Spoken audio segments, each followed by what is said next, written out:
Boa noite, nobre Cainita! É uma honra ter você em meus domínios! Eu sou Rodrigo Marajá e esse é o Alpha RPG. Então galera, no vídeo de hoje a gente vai finalizar a nossa saga falando dos malcavianos mais importantes, principalmente em Vampiro Idade das Trevas, em Vampiro na Era Medieval, e a gente vai finalizar o vídeo falando do tão famoso Anatoly, que é simplesmente o personagem principal do clã malcaviano em Vampiro a Máscara e também em Vampiro a Idade das Trevas. Então galera, quando o Anatoly era apenas um humano, um mortal, ele era muito espiritualizado e se tornou um fanático religioso logo depois que foi transformado em vampiro. Tanto é que ele segue o caminho do paraíso e até possui fé verdadeira. No livro Transylvania by Night, a gente inclusive tem a ficha do Anatoly, tem a ficha do Octavio também, que nós falamos no vídeo passado. E o Octavio, por exemplo, ele possui demência nível 6. É forte demais. Para vocês terem uma ideia, o nível 6 de demência, o poder beijo da lua, ele pode deixar a sua vítima permanentemente louca. Sinistro demais. Aqui o livro, até separei para vocês darem uma olhada, ó. Traz a ficha do Anatoly. Esse livro, Transylvania by Night, eu me amarro nesse livro.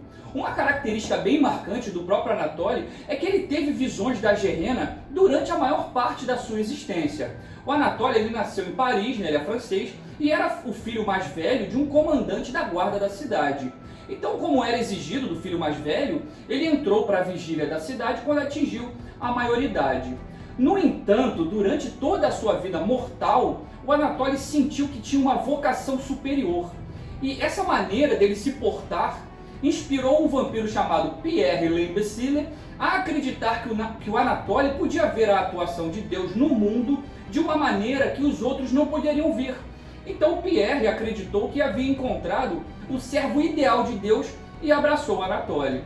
Pierre contou a Anatoly o motivo de sua condenação, que na verdade era para provar que todos os seres terrestres existentes, incluindo os vampiros, aqueles que foram amaldiçoados, deveriam servir à vontade de Deus. Então, após uma tutoria incrivelmente curta, o Pierre libertou o Anatoly, que então se voltou para vagar por todo o mundo em busca do seu próprio destino. Durante suas viagens, o Anatoly tornou-se um sacerdote. E em 1196, em uma viagem pela Hungria e Transilvânia, o Anatoly conheceu a famosa jovem La Sombra Lucita. Os dois rapidamente se tornaram companheiros de viagem e grandes amigos, e permaneceram juntos por muito tempo. É bem legal que 2 anos depois, galera, em 1198, o Anatoly chegou às ruínas de um castelo lá nas montanhas romenas, lá nos Cárpatos, que conectavam Bistritz à Moldávia, e começou a investigar, simplesmente convencido de que aquele lugar teria algum significado especial. Dentro de uma biblioteca escondida, ele, a Lucita e um grupo de outros cainitas simplesmente encontraram um conjunto de 13 tábuas de argila que continham a profecia do fim dos tempos. Nessa época, o Anatoly ele teve várias visões, inclusive ele chegou a prever a queda de Constantinopla e a Diablerie de Michael, ou Mikhail, que foi aquele poderoso Matusalém toreador que governou Constantinopla junto com outros 2 vampiros, Antônios, que era um Ventru, e o Drácon, que era um Tizimice. A gente vai analisar, tá galera, o Constantinopla by Night mais pra frente aqui no canal, pode ficar tranquilo. Então, mas sobre as visões de Anatoly, ele nessa época ele optou até por ignorar alguns pontos, como por exemplo, rumores sobre a presença de Caim, uma próxima Gehenna, ou até mesmo as informações sobre o profeta da desgraça, um Nosferatu chamado Klikodesh. Esse Nosferatu, galera, ele é retratado no livro To Sift Throat Bitter Ashes, que a gente vai ver também mais pra frente. Esse livro aqui, ó, deixa eu pegar aqui pra vocês. Esse livro aqui, To Sift. Esse livro é legal demais, tá? É um conto, e aqui ele traz as informações sobre esse Nosferatu, que era bem maneiro também, um NPC maneiro demais, muito bom para vocês incluírem nas suas aventuras, tá? Então, tempos depois, junto com a Lucita, ele teve uma audiência com o príncipe de Sofia, o La Sombra Basílio, que tinha vindo do sul para lidar com os resultados da Cruzada Amarga. A Bitter Crusade, galera, que dizimou quase todos os cainitas de Constantinopla. Então, durante essa reunião com Basílio, ficou acordado que a dupla viajaria para Constantinopla para lidar com o atual príncipe da área, o herege La Sombra Alfonso. e eles teriam o objetivo de extirpar qualquer um que pregasse a heresia cainita, e assim foi feito. Em uma outra viagem, tempos depois, o Anatoly chegou a ser capturado por membros da Ordem Vermelha, galera. A Ordem Vermelha de São Teodósio, que é uma das ordens existentes no livro Inquisidor, A Idade das Trevas, os membros dessa ordem são conhecidos por seu estudo profundo de textos muito antigos, tanto sagrados quanto profanos. E eles usam todo esse conhecimento que encontram, para lutar contra as criaturas sobrenaturais. Então Anatoly ele foi mantido prisioneiro em uma fortaleza, isso por volta ali do ano de 1209, mas ele afirmou que visitou os inquisidores simplesmente de livre e espontânea vontade, simplesmente para testar a sua própria fé. Muito louco, né? Mas de qualquer forma, ele foi salvo das torturas e da morte final pelas mãos do aquele famoso caçador de vampiros, o Gautier de Dampierre, graças a uma jovem Ravenous chamada Zoe. A gente vai falar um pouquinho da Zoe, tá, galera? Quando a gente for trazer para vocês o vídeo sobre o clã Ravenous, tá? Então, em troca dessa salvação, os dois viajaram juntos para Paris e com o Anatoly atuando como o mentor de Zoe. E durante a sua estada em Paris, o Anatoly descobriu alguns hereges cainitas sobre a orientação de um toreador chamado Foucault. Ele e esse toreador rapidamente se tornaram rivais. E Anatoly, num determinado momento, foi até submetido a um apedrejamento. Olha como é que são as coisas. Mas, tempos depois, o Anatoly conseguiu finalmente superar o seu inimigo. É muito interessante, galera, a gente ver que nessa época medieval, há diversos relatos dessa luta praticamente constante do Anatoly contra vários hereges. Porém, um tempo depois, ele acabou saindo de Paris. Então, já no século XV, o Anatoly e a Lucita, eles fugiram para a Transilvânia durante o início do que foi chamado da Revolta Anarquista, buscando abrigo nos salões dos príncipes aliados, e também buscando abrigo em cainitas de alto escalão. Então, por volta ali de 1472, a dupla foi convocada para uma reunião que aconteceu lá em Hermannstadt, na Romênia, que esperava lidar com o crescente poder de Vlad Tepes, o Drácula, e o seu possível abraço. Eles partiram quando os anarquistas incendiaram o castelo onde eles estavam, na esperança de destruir alguns anciões que estavam reunidos lá dentro. Mais tarde, eles viajaram para divulgar a notícia da Convention of Thorns, que seria realizada em 1492 entre os vários vampiros e alguns líderes anarquistas. Então, já no século XVIII, tanto Anatoly quanto Lucita estiveram novamente presentes em uma reunião, em uma convocação de vampiros. Em 1680, eles participaram de uma reunião que tratou simplesmente da última Capadócia, Maria Assunção, e o seu possível destino. Anatoly implorou para que ela fosse poupada da morte final, lembrando que a morte do último Capadócio seria um mau presságio, seria um péssimo presságio. Então, durante esse tempo, a crença de Anatoly que os símbolos que ele via se eram sinais de Deus realmente ficou abalado, principalmente por meio das mudanças teológicas e também de alguns novos misticismos que surgiram nessa época, Então, ele passou a acreditar que o que ele via era, na verdade, presságios da Jihad, embora mantivesse a crença de que foi Deus realmente que revelou a ele todas essas informações. Mesmo com a sua fé, o Anatoly cometeu diablerie em várias ocasiões, sempre buscando obter conhecimento sobre os outros vampiros. A sua última vítima, galera, foi o Octávio, como nós falamos no último vídeo. Mas o Octávio, ele foi uma vítima voluntária. E ele desejava realmente passar adiante o seu fardo de ser o porta-voz do demônio Kupala. Então o Anatoly diablerizou no inverno de 1710 e diablerizou o Octávio, E os resquícios da alma de Octávio persistem na mente de Anatoly, sussurrando continuamente os segredos bizarros da Gehenna. E nesse momento o demônio passou a falar diretamente com Anatoly.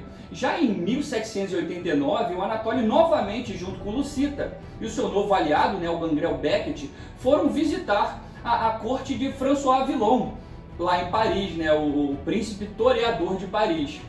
E durante a maior parte dessa visita, o Anatoly se manteve, não quis se envolver tanto, eventualmente vendo até a tomada da Bastilha em uma de suas visões, mas ele não quis interferir. E por volta de 1882, o Anatoly viajou para o Egito e foi contactado por uma antiga Capadócia de quinta geração chamada Constância. Então a Constância, galera, esperava direcionar o Anatoly para ajudar os filhos de Isaac a recuperar uma importantíssima escritura chamada Fragmento de Sargon, lá na tumba de Lázaro. Vou fazer uma observação aqui, galera. O Fragmento de Sargon é um pergaminho que se acredita ter sido escrito pelo próprio Capadócio, durante os anos que o Capadócio ainda era humano, ainda era um mortal. Alguns estudiosos acreditam que esse pergaminho contém um ritual chamado a unção, que concede poderes semelhantes aos dos deuses ao humano, né? O Capadócio, ele escreveu todo esse conhecimento antes do seu abraço, cerca de 10.000 a 12.000 anos atrás. Mas a violência do abraço que o Capadócio sofreu simplesmente arruinou a sua memória, e ele não conseguia descobrir aonde havia escondido o tal pergaminho. Ele e suas crias passaram milhares de anos procurando esse trabalho, né, desaparecido, mas não encontraram. Essa que é a verdade. Uma outra observação que eu queria fazer aqui para vocês é sobre os filhos de Isaac. Quem foram os filhos de Isaac, né? Galera, os filhos de Isaac eram uma coterie de vampiros que foram transformados ali em 1444, e eles são os personagens centrais, são os personagens dos jogadores no livro Giovanni Chronicles. Assim, inicialmente a conspiração de Isaac foi um complô feito por Augusto Giovanni para diablerizar o próprio Capadócios. Então, para se tornar assim, igual aos outros antediluvianos, né? Então, o seu filho, o Cláudio Giovanni, ele conseguiu um certo apoio parcial que tinha o objetivo de reunir alguns membros de outros clãs, principalmente os membros que desconfiavam dos capadócios estarem cada vez mais reservados. Então, o Cláudio ofereceu um jantar, isso em 1444, né, para esses conspiradores, fornecendo uma série de iguarias humanas para que eles pudessem se alimentar.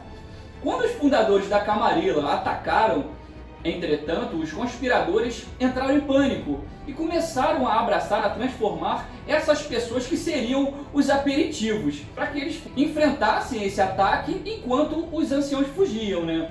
Então, galera, essa aventura é muito maneira, tá? Quem não leu o livro ainda, ou quem nunca jogou essa crônica e tem interesse, eu recomendo vocês assistirem o canal do YouTube Beholder TV.